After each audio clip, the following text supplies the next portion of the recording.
Pri nas so čudoviti razgledi tako na Savinjsko dolino, vidi se vse do Hrvaške in na drugi strani na Kamniško-Savinjske Alpe, na 2000 res čudoviti vrhovi, hkrati so vrhunsko urejeni tereni, prevladujejo sedežnice, tako da imajo gostje se lahko tudi spočijejo, hkrati so tudi malo bolj zahtevni tereni za bolj zahtevne smučare in pa tipična savinjska ponudba hrane, se pravi savinjski želodec in nekaj te klasične slovenske gorskih enolončnic, pa carski praženec, skratka veliko kulinarike, dobra smuka in čudoviti pogledi.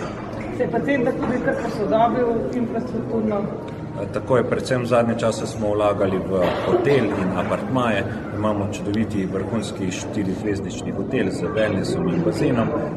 Dokončali smo tudi 12 novih apartmajev, do konca naslednje sezone oziroma do konca poletne sezone bomo dodali še 24 apartmajev, tako da bomo v teh skoraj 400 postelj za naše goste. Glavna prednost je to, da so vse te postelje ob smučišču, skratka smuče iz hotela ali apartmaja, daste na tla in odsmučate naprej. To je glavna prednost. V prihodnje pa želimo še več vložiti v smučišče, predvsem v novejše naprave in umetno zasneževanje.